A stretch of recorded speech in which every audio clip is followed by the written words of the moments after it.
Hey, we're back with another episode of Before You Buy, that show where we give you some straight up gameplay and our first impressions of the latest games releasing. And today we're talking about Forza Motorsport. The developers, Turn 10, are back with another mainline Forza game here. Now, for those of you that don't know, these games are completely separate from the Forza Horizon games. While those emphasize some slightly more arcade mechanics and zany racing antics, the main Forza games here are just pure racing, more focused on the simulation aspect. This is serious adult business. They provide a good amount of accessibility and control options, but it's all about the real world cars doing real world stuff in controlled environments. Forza Motorsport in 2023 drops the numbers. It's not Forza Motorsport 8 or anything like that, just Forza Motorsport. And it's possibly going for a platform angle, something that players will keep coming back to. Well, how is it? It's not bad, depending on what you're looking for. So just so you know, we've been playing a review copy, and this footage was captured on PC and is spoiler-free. I mean, it's spoiler-free. I just say that in videos. That's the usual spiel. Obviously, there are no story spoilers here, but first things first, they still have the driving totally figured out. I felt that way about it in the last main Forza game, and even though I haven't revisited that one in quite a while, I'll admit, this new one also feels solid. Apparently there's a new physics model, but I didn't have any issues getting used to it or anything. You feel terrain differences, the weight of your vehicle, the weather effects, both in gameplay and controller, of course, and you're constantly kept on your toes because racing can be challenging. Thankfully, like the games before it, there are a ton of custom options to fine-tune your experience and your challenge and skill level. From having the game almost practically steer and brake itself, to just having slight on-screen indicators to help you guide your cornering, or maybe a little bit of traction control assists, or nothing at all. The beauty is that there's no right or wrong way, really. They just want you racing comfortably. Plus, this one in particular really encourages you to learn. Before races in certain modes, you're encouraged to do practice runs that aren't short to help you really master tracks and your lap times. And I think where Forza Motorsport now feels more comfortable and confident than ever is in what it is. It's flight simulator for cars. Just like some of the hardcore racing sims on PS5 or Steam, it's about the cars, the details, and the racing. It doesn't need to distract you with diversions or side stories or even like a character giving you a voiceover narration. It's just menus, pretty boring menus, and cars. And it seems like it wants to be a platform more than just another Forza. Now, with cars, of course, here, at this point, you probably expect lovingly and painstakingly detailed inside and out, with the game happy to show them all to you in their glory on the track and off, with like a viewer, the ability to save photos and replays and stuff like that. And there are 500 cars here. 500 cars and 20 maps, and that's going to be added to. Now, at this point, the game is visually at that high bar. It's looking really damn good. It's got crazy lighting, reflections, details, all of it screaming at good frame rates, mostly. Had a couple issues with some hiccups here and there, but that was just my PC settings here. They've got it really locked down at this point. Not sure what there is more to say.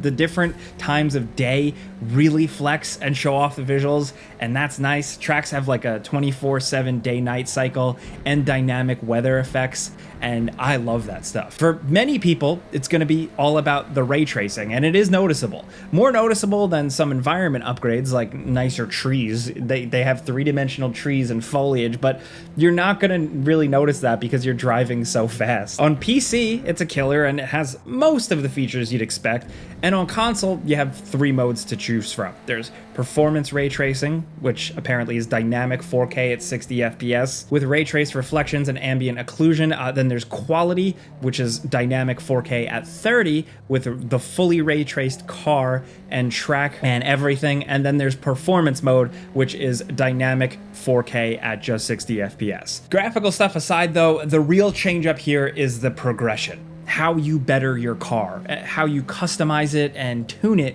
for races. The way they did it this time around, they went in and they totally seem to have rethought it. And you're either going to love it or hate it. The mindset the developers had here was built, not bought. You have to earn your way through cars. Instead of some sim games like this giving you overwhelming tuning freedom right from the start, you essentially have to level up your cars and unlock parts and apply them and tweak the car as you go, and ideally get more satisfaction from it. I think mostly the menus, the presentation of it all isn't very thrilling, but hey, here's how it shakes out. You earn money to buy new cars, but the real currency you have to worry about the most is called CP, or car points, and leveling up your car. So you do this, you level up by doing in modes. You're driving better, you're riding lines perfectly, cleanly overtaking other cars, you're hitting corners just right, you're beating your lap records and stuff like that to earn XP. And then that XP levels you up, ranks you up, and then that unlocks access periodically to more car parts. Now, every time you level up, you earn the CP, the car points, and that's what you spend on the new parts and upgrades, specifically to be spent on the car you're currently using. Yes, you level up and rank up cars individually. It takes a few hours, depending on how good you are, if you're used to these games, to completely progress and unlock a car. But again, you earn it just by driving. So even if you screw up and are in dead last or you're not having a good time, you should still keep racing because it'll keep you earning XP and leveling up because it's active. It's essentially keeping you more engaged during a race. You're not just focused about getting to first place and winning, you're really encouraged to drive well because that consistently will level you up. You can also refund points and go for different builds when you want at any time, which is nice. The idea is that progression is slowed down and more methodical, and you get to know the cars and really feel the upgrades more. This seems to be proving a little divisive. I like the idea, the concept, the theory, more than the actual execution. Some people might find it frustrating and just want instant awesomeness. A couple of problems too, like you can own multiples of the same type of car, but you have to level them up and grind them individually. That seems like that needs to change. It's not a deal breaker for most people, like most people aren't going to have multiples of the same car, but some hardcore players might be annoyed. I know some weird freaks out there that are gonna wanna have like multiple kitted out Mazda Miatas with different settings. I don't know, you can't have that totally. Or you can, but you have to really work for it. Also, the progression track feels the same for each car. So when you've gone through it once, it's just the same, just going through it again. I don't really totally know how I feel about this whole thing. I love a good progression system and the sense of accomplishment is there, but I don't know how long the good feelings will last. Like, I don't know if this method of progressing and kind of consistently leveling up through racing, how long that's gonna really hold people. Like, will there be a honeymoon period that's over? I don't know for sure. Maybe people will be hooked on it endlessly. It's really hard for me to put my finger on it. Maybe this is like the developer's way or their intention of keeping players playing long term as the developers like add stuff. I don't know, but I'm not totally entirely sold on it. Now, the main thing is the Builders Cup. This is where you're going to be playing. It's the career. It's kind of like a hybrid of career modes from 3 and 4, but coupled with the kind of RPG-ish level up progression I mentioned before.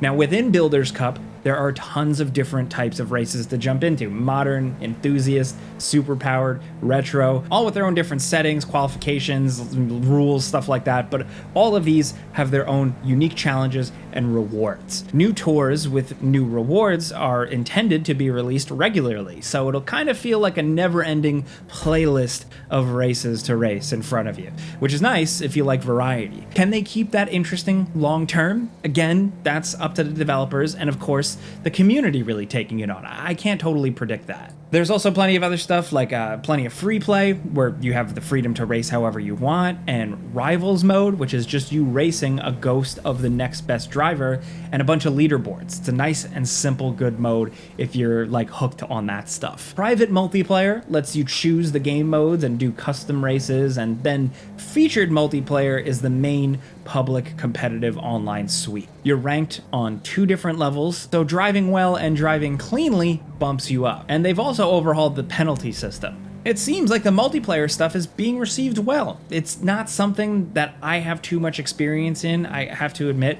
And again, it is subject to change with the developers adding or tweaking things, and of course, the community. But really, long story short, there's not too much more to say about Forza Motorsport. These games are simple, workmanlike, solid good stuff. Like other racing sim franchises, sometimes there's not too much to talk about unless you are an absolute diehard. But it seems like me, despite some minor things and like the progression shaking out, like if you just want to hop in with a racing wheel or a controller and a nice TV and a good sound system and just really go for it and have some immersive racing, Forza Motorsport was good and continues to be good for that. But hey, that's a before you buy. You know how that goes by now. We give you some pros, some cons, and some personal opinion. And now we want to hear yours down in the comments. Specifically, what's your experience with this series? Do you play every single mainline motorsport game? Are you more of a Horizon guy? Are you counting the number of reflections on the car?